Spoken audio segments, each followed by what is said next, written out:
Assalamualaikum warahmatullahi wabarakatuh. Hari ini saya akan mengerjakan tugas keempat, yaitu tentang menyimak hasil dari saya mempelajari tentang jurnal ini.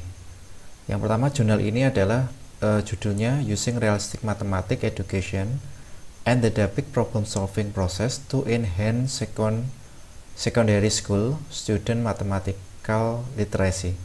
Jadi secara garis besar, penelitian ini meneliti bagaimana penggunaan realistic mathematics education atau pendidikan matematik yang berbasis realistik dan juga metode Dapik.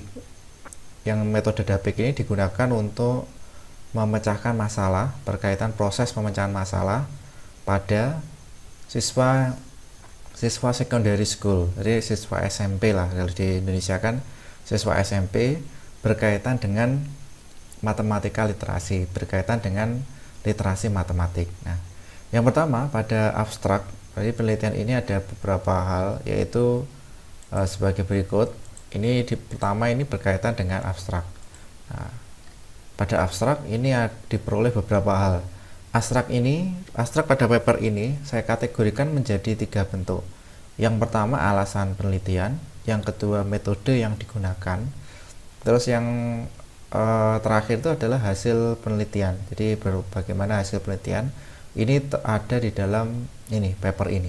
Nah, yang pertama ini adalah dari alasan penelitian ini dilakukan.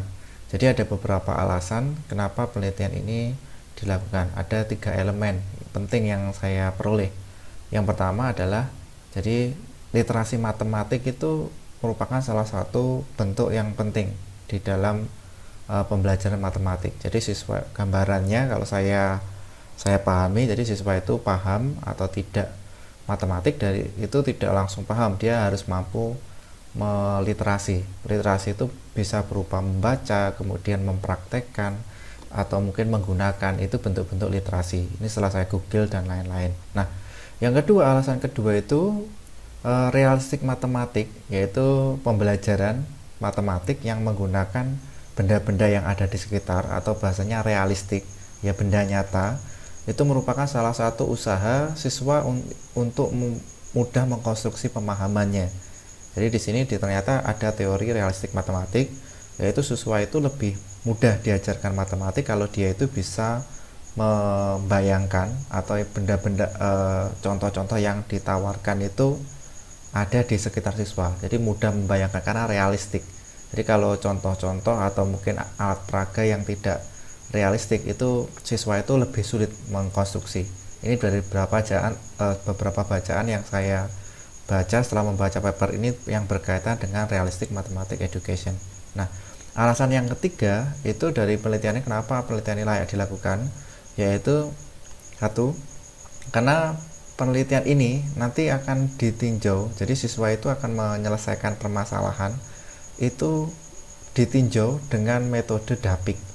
Jadi bagaimana siswa mengkonstruksi pemahamannya itu akan diteliti dari proses menyelesaikannya itu, atau proses mengkonstruksi atau menyelesaikan masalahnya itu dengan menggunakan metode Dapik. Metode Dapik itu akronim dari Define, Assess, Plan, Implement, Communicate. Jadi nanti akan dilihat bagaimana cara siswa mendefinisikan, bagaimana siswa mengevaluasi, bagaimana siswa merencanakan, kemudian bagaimana siswa mengimplementasikan, dan bagaimana cara siswa berkomunikasi. Nah, itu langkah-langkah yang akan dilakukan dalam pembelajaran ini. Nah, jadi secara umum realistik matematik dan Dapik itu akan digunakan untuk mendevelopment atau mengembangkan kemampuan literasi matematik. Jadi saya simpulkan bahwa alasan penelitian ini, satu, literasi matematik itu sangat penting. Yang kedua, pembelajaran itu memerlukan pendekatan realistik atau menggunakan contoh-contoh atau segala sesuatu yang bisa dinalar oleh siswa, karena betul-betul harus benda nyata. Kalau itu dirasa lebih mudah dalam hal siswa mengkonstruksi. Yang ketiga, dalam melakukan proses konstruksi itu ada salah satu pendekatan yang namanya Dapik.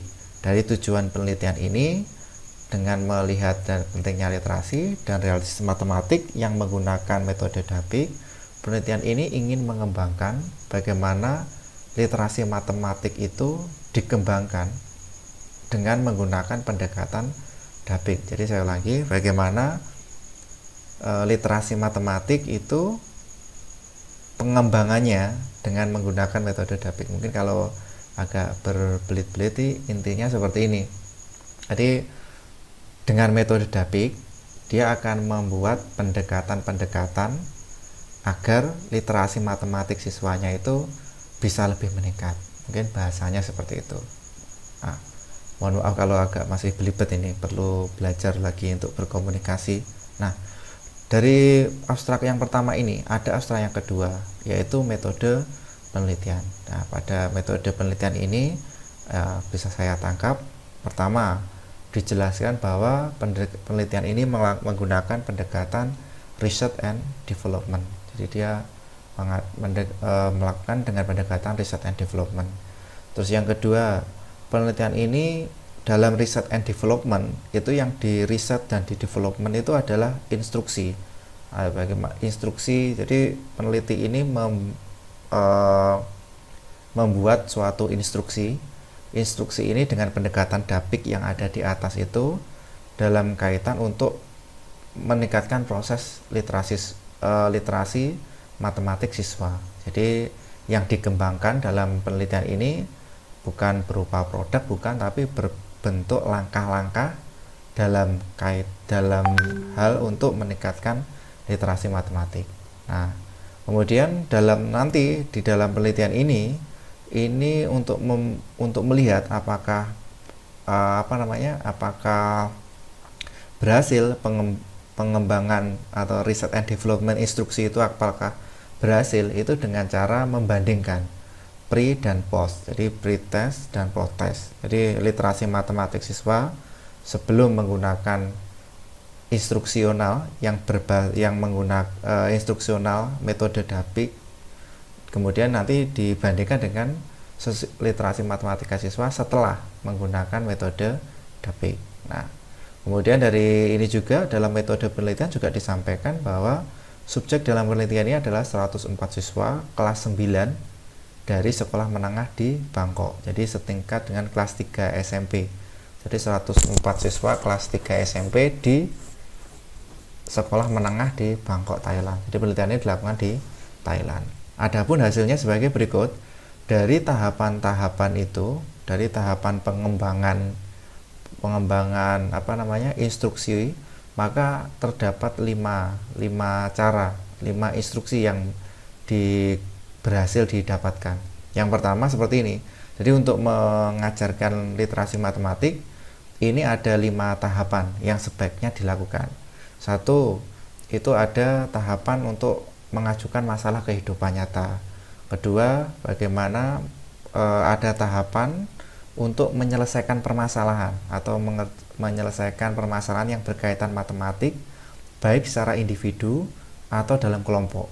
Jadi ada memecahkan masalah dalam dalam tugas individu dan juga ada tugas kelompok.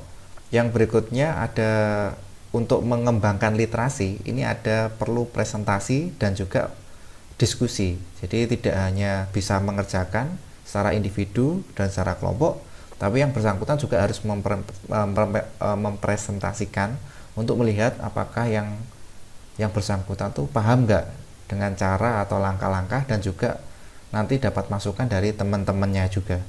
Yang keempat adalah mengembangkan matematika formal. Baru setelah ada diskusi yang berkaitan dengan kehidupan nyata, baru kemudian dilakukan